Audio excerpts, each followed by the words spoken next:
বালু ছাড়া গ্যাসের চুলায় মুড়ি ভাজা, শাপলার মতো ধবধবে সাদা এরকম মচমচে মুড়ি, একটুও তেল চিটচিটে ভাব থাকবে না। দেখেন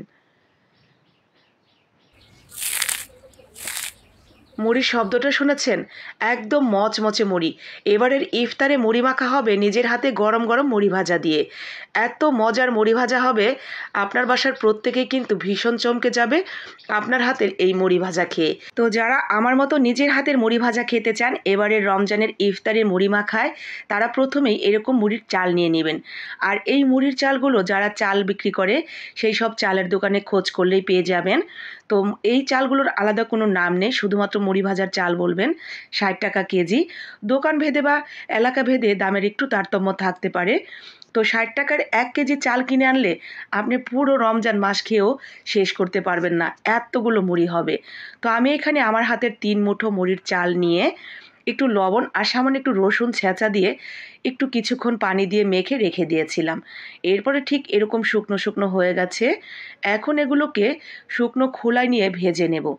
ভাজবো ঠিক ততক্ষণ যতক্ষণ না পর্যন্ত দু একটা চাল চাল ভাজার মতো করে ফুটে ওঠা শুরু করে। এই যে আমি রসুন ছেঁচাটা দিয়েছি, এতে কিন্তু মুড়ি ভাজার কোনো ইফেক্ট পড়বে না। এই রসুন ছেঁচাটা দেওয়া আমি আমার বউর কাছ থেকে শিখেছি, মানে আমার দাদির থেকে। আমাদের বাড়িতে যখনই আমার মা চাচিরা মুড়ির খোলা জ্বালাতো, ঠিক তখন আমার দাদিকে দেখতাম একটু রসুন ছেঁচে সেই লবণ পানির মধ্যে দিয়ে দিত। মুড়ি খাওয়ার সময় দারুণ একটা ফ্লেভার পাওয়া যেত। তো চালটা যখন একটু ভাজা ভাজা শুরু হয়ে যাচ্ছে, দু একটা ফোটা শুরু করেছে, তখন ঢেলে একটু থাপথুপ করে রেখে দেবো যাতে চালটা খুব দ্রুতই ঠান্ডা না হয়ে যায়। এরপরে একটু বেশি করেই তেল নিয়ে তেলটা একদম ধোয়া ওঠা উত্তপ্ত গরম করে নেব। বেশি করে তেল দিলেও তেল কিন্তু লাগবে বড়জোর ১ থেকে ২ চামচের মতো, ছোট চামচের।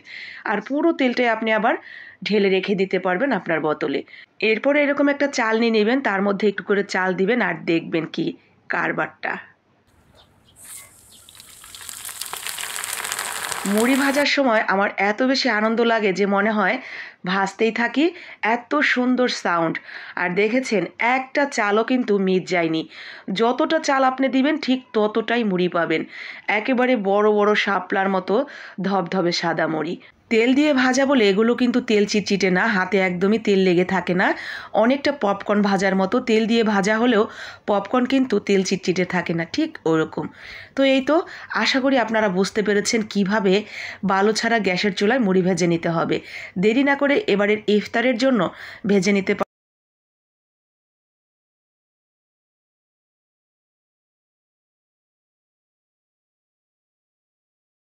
পারবেন মুড়ি ভাজা।